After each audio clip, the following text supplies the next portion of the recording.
Quelques jours après avoir validé le précieux ticket pour la prochaine Ligue des Champions, l'actualité olympienne est de plus en plus rythmée par les infos mercatos, qui est loin d'être illogique maintenant qu'on est fixé sur notre avenir européen. On va faire un point complet sur les infos qui sont sorties ces dernières heures en s'intéressant notamment au dossier Laporte et Luis Enrique qui prennent toujours plus d'épaisseur au fil des jours. On fera aussi un tour d'horizon des départs potentiels, on va parler de plusieurs prétendants pour Mason Greenwood, d'un intérêt en première ligue pour Quentin Merlin, de Facundo Medina qui serait très intéressé à l'idée de signer à Marseille, d'une nouvelle piste au poste de latéral droit et de la tentative de Benassia pour faire venir Sané, a priori sans succès. Avant de passer au vif du sujet, j'ai une petite question pour vous. Quel est votre avis sur la piste Facundo Medina? Est-ce que ça vous semble être une bonne idée pour renforcer la défense avec un central qui a fait ses preuves en Ligue 1? A l'inverse, est-ce que ça vous paraît trop cher et faut-il se diriger vers d'autres noms en priorité? J'attends vos avis dans les commentaires. On commence sans plus tarder avec quelques informations hors mercato et tout d'abord une première info concernant le dernier match de la saison contre Rennes. On vient d'apprendre que Jérémy Pignard serait au sifflet samedi soir, un arbitre qu'on a déjà croisé une fois cette saison, c'était lors de la victoire 3-2 contre Toulouse. Ça nous avait mieux réussi que la saison dernière où il avait injustement expulsé Faris Moubanias, qui lui avait d'ailleurs valu d'être sanctionné par sa hiérarchie. Toujours au rang des infos générales, l'OM vient d'inaugurer l'espace Furiani au stade Vélodrome pour rendre hommage aux victimes de la catastrophe du 5 mai 1992, un espace représenté par une stèle similaire à celle qui est placée devant le stade de Bastia, une très belle initiative qui permettra de respecter le devoir de mémoire qui est tellement important. A noter aussi que la statue à l'effigie de Bernard Tapie a été posée ce mardi matin et qu'elle sera inaugurée ce vendredi à 18 h. En dehors de la qualification en Ligue des Champions pour l'équipe professionnelle, on a aussi deux bonnes nouvelles pour l'OM, à commencer par la section féminine qui a validé sa montée en D1 Arkema grâce à une victoire 3-1 contre Saint-Malo et en terminant la saison en trombe. L'équipe va retrouver l'élite 5 ans après la relégation en 2ème division, c'est une belle récompense pour les joueuses, le staff, mais aussi pour les dirigeants et Franck McCourt qui les ont énormément soutenus tout au long de la saison. L'autre bonne nouvelle concerne les U19 qui se sont qualifiés pour les quarts de finale du championnat. Ils ont profité du retrait de points infligé à Saint-Etienne à la suite d'un imbroglio sur la licence d'un de leurs joueurs pour terminer premier du groupe D. Ils vont affronter Guingamp dimanche prochain à l'OM Campus et j'espère que le match sera diffusé sur la chaîne de la FFF comme la saison dernière pour qu'on puisse regarder tout ça. Après ces quelques infos hors mercato, on va maintenant passer aux infos mercato en commençant par un focus sur les départs qui pourraient intervenir cet été en s'intéressant à la revue d'effectifs de l'équipe. Le quotidien parle notamment de Léo Balerdi qui pourrait faire partie des candidats au départ dans le sens où ses performances ont été globalement bonnes cette saison. Il va attirer les convoitises et avec un contrat jusqu'en 2028, la direction peut espérer faire une belle vente. Balerdi semblait d'ailleurs très évasif par rapport à son avenir dans un entretien pour la Provence la semaine dernière, en précisant qu'il se sentait bien à Marseille mais qu'il ne pouvait pas encore dire de quoi son avenir sera fait. C'est le même son de cloche du côté de RMC Sport qui expliquait que le club voulait le conserver mais qu'il pourrait revoir leur copie en cas d'offre exceptionnelle. C'est plus ou moins la même chose pour Mason Greenwood puisque la porte pourrait s'ouvrir si une offre très importante arrivait sur la table des dirigeants. Le journaliste Graham Bailey parle d'intérêt du Barça, de l'Atlético et de plusieurs clubs anglais qui ont été convaincus par la saison qu'il vient de réaliser. Dans le même temps, RMC Sport précise que la direction marseillaise est bien consciente que c'est en gardant leur cadre qu'ils réussiront à avoir de la continuité et passer un palier, mais encore une fois, tout dépendra des offres qui vont se présenter cet été, même si j'imagine que Deserbi mettra son veto pour Balerdi et Greenwood qu'il apprécie énormément et qui sont indiscutables à ses yeux.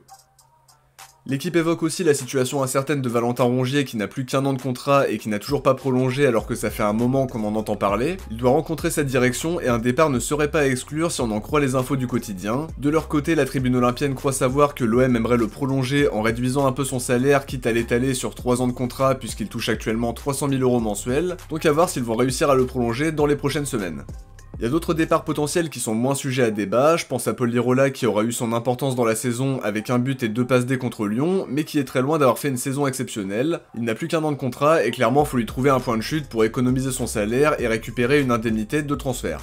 L'équipe cite aussi Geoffrey Delangueux parmi les candidats au départ. Pour le coup, je pense pas que ce soit la priorité puisqu'il ne touche entre guillemets que 53 000 € mensuels pour jouer le rôle de doublure. C'est aussi compliqué de jauger son niveau sachant qu'il n'a joué que 2 matchs de Coupe de France. Je sais pas ce que veut faire l'OM à ce poste-là, mais si c'est pour mettre Simon en numéro 2, c'est une idée qui peut me plaire. A mon sens quand même, le gardien à faire partir en priorité c'est Ruben Blanco parce qu'il touche un peu plus de 200 000 € mensuels alors qu'il a été relégué dans la hiérarchie après sa blessure. Ça pèse beaucoup sur les finances donc c'est important de lui trouver un point de chute à moins que l'OM décide de le conserver et d'en faire son numéro 2 et de vendre dans le même temps Geoffrey Delangueux. En défense, plusieurs joueurs seraient sur la sellette comme Luis Felipe qui n'a joué que 3 matchs depuis son arrivée à cause de blessures à répétition et d'une condition physique un peu trop juste. Seulement un match comme titulaire contre Paris et 2 bouts de match, c'est compliqué de se projeter parce qu'on ne sait pas si les blessures vont le laisser tranquille, mais dans le même temps je pense que la direction espère qu'il se remette sur pied pour jouer un rôle important la saison prochaine, mais gros point d'interrogation quand même. L'équipe ajoute 3 autres candidats au départ, d'abord Bamo Meïté qui sort d'un prêt décevant à Montpellier, De Zerbi ne compte pas sur lui comme on a pu le voir sur la première partie de saison, et si on en croit la tribune olympienne, son profil plairait notamment à Angers. L'avenir de Quentin Merlin n'est pas assuré non plus puisqu'il manque de régularité, ses performances m'ont laissé sur ma faim et De Zerbi l'a d'ailleurs mis sur le banc au profil de Garcia pour la fin de saison. Foot Mercato expliquait que Bournemouth était très intéressé par lui pour remplacer Milos Kerkez qui pourrait partir cet été, donc à voir. Derek Cornelius ferait aussi partie des joueurs qui pourraient partir puisque sa saison est mitigée dans l'ensemble, avec parfois de bonnes choses et aussi des moins bonnes. Je pense que s'il y a une offre satisfaisante qui arrive sur la table, faut pas le retenir, mais à voir si les dirigeants compteront toujours sur lui en vue de la saison prochaine. Toujours selon l'équipe, l'avenir de Neil Maupay reste ouvert puisque son temps de jeu s'est considérablement réduit depuis l'arrivée d'Amine Gouiri, seulement 6 apparitions depuis fin janvier pour une seule titularisation contre Toulouse. Dans le même temps, le Phocéen explique que l'OM va obligatoirement lever l'option d'achat de 4 millions d'euros avant de potentiellement le vendre, étant donné que des clubs de Première Ligue et de Championship sont intéressés par lui, mais à voir de quoi son avenir sera fait. Il cherchera peut-être un club qui lui accorde plus de temps de jeu même s'il acceptait un rôle de super sub à son arrivée. Il est finalement passé 3ème dans la hiérarchie puisque De Zerbi lui a souvent préféré Jonathan Rowe en pointe sur certains matchs. Il y a un autre dossier à régler cet été, c'est celui d'Unai qui a réussi à se relancer au Panathinaikos comme on a pu le voir dans les épisodes de Focus sur les prêtés. La tribune olympienne disait dans leur live d'hier soir que les dirigeants lui cherchaient une porte de sortie au cas où le Pana ne le garderait pas, mais qu'ils n'écartent pas l'idée de le tester pendant la prépa estivale pour voir s'il peut jouer un rôle la saison prochaine. En parallèle, il travaille sur une prolongation pour Bilal Nadir et pourrait le prêter dans la foulée pour qu'il ait un temps de jeu plus régulier ailleurs. Le dossier le plus chaud dans le sens des départs, ça reste évidemment Luis Enrique qui a déjà un accord contractuel avec l'Inter Milan, mais les deux clubs doivent encore se mettre d'accord sur l'indemnité de transfert. Ça pourrait se boucler rapidement puisqu'ils le veulent pour la Coupe du Monde des clubs qui se joue du 15 juin au 13 juillet. Gianluca Di Marzio affirme qu'une nouvelle réunion est programmée entre les dirigeants des deux clubs dans les prochains jours pour boucler son arrivée, tout en précisant quand même que l'OM reste inflexible sur ses prétentions, c'est-à-dire un montant global avoisinant les 30 millions d'euros. A côté de ça, RMC Sport explique qu'il est maintenant très probable que Rabiot poursuive son aventure à Marseille. On sait que la qualif en Ligue des Champions était plus qu'importante pour lui et on imaginait qu'il pourrait vouloir partir si ce n'était pas le cas. RMC ajoute que l'OM serait tenté de le prolonger à 1 an de la fin de son contrat en incluant une revalorisation salariale, sachant qu'il touche actuellement 500 000 € brut mensuels. Perso, j'espère vraiment qu'on va réussir à le garder, c'est vraiment l'un des meilleurs Olympiens depuis son arrivée en apportant une grosse plus-value à l'équipe en jouant dans un rôle plus avancé qu'à son habitude. On aura grandement besoin de son niveau et de son expérience pour jouer la Ligue des Champions, donc j'espère qu'on arrivera à le convaincre de s'inscrire sur la durée à l'OM. Dans le même temps, Norwich a officialisé le transfert définitif de Jonathan Rowe qui n'était pas une surprise puisque l'option d'achat était obligatoire, c'était simplement un transfert décalé à cet été. Il rejoint définitivement l'OM pour un montant total de 16,5 millions avec l'ambition d'avoir un rôle beaucoup plus important la saison prochaine en profitant peut-être du départ de Luis Enrique, même si l'OM se mettra sans doute en quête d'un titulaire au poste d'ailier gauche, donc Jonathan Rowe sera encore confronté à une forte concurrence à mon avis. On passe aux infos dans le sens des arrivées avec Fox Sport qui affirme que l'OM fait partie des prétendants pour Rodrigo Huescas, latéral droit de 21 ans qui est sous contrat avec Copenhague et qui attire aussi l'attention de West Ham et de Dortmund. À l'heure actuelle, il ne s'agirait que de simples contacts, le dossier ne serait pas très avancé, mais Huescas ferait partie des joueurs ciblés pour renforcer le côté droit de la défense, sachant qu'Amar Dedic devrait retourner à Salzbourg en fin de saison. Rodrigo Huescas est évalué à 5 millions d'euros sur Transfer Market avec un contrat qui court jusqu'en 2029. Copenhague ne va pas le brader au vu de son statut d'international mexicain, de la durée de son contrat et des prétendants qui se manifestent. Personnellement, je le connais pas du tout, donc si certains d'entre vous le connaissent mieux, n'hésitez pas à nous en parler dans les commentaires. Offensivement parlant, Sky Sports expliquait il y a quelques jours que l'OM avait manifesté un intérêt concret pour Manor Solomon de Tottenham. Il l'aurait observé et aurait même entamé des discussions concrètes avec le joueur et son entourage. Apparemment, Solomon était très intéressé à l'idée de venir, De Zerbi aurait validé la piste et il fallait donc négocier avec Tottenham qui demanderait une somme avoisinant les 20 millions d'euros. Seulement d'après le Phocéen, l'OM aurait démenti tout intérêt pour le joueur en expliquant se concentrer sur d'autres profils. Reste à voir si la rumeur sera relancée un peu plus tard ou si l'OM n'a été mentionné que dans le seul but de faire monter les enchères.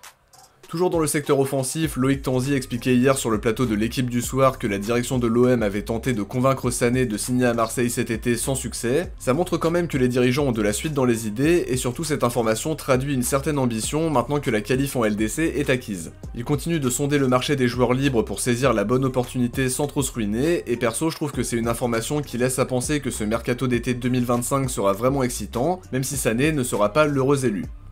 Du côté de la défense, le média espagnol AS affirme qu'Aymeric Laporte serait déjà tombé d'accord avec l'OM pour un pré-contrat, en confirmant par la même occasion qu'il s'apprête à résilier son contrat avec Al Nasser. Florent Germain se dit optimiste pour l'arrivée de Laporte à l'OM. Il y avait deux obstacles à la base, d'abord se qualifier en Ligue des Champions, et le deuxième c'était qu'il soit libéré par son club. Les deux conditions sont maintenant réunies, et le journaliste confirme qu'Aymeric Laporte est totalement intéressé à l'idée de venir, donc on va suivre ça avec beaucoup d'attention, parce qu'il semblerait que tous les voyants soient au vert, même s'il faut rester prudent comme toujours, puisqu'on n'est pas à l'abri d'une approche de dernière minute d'un club plus huppé.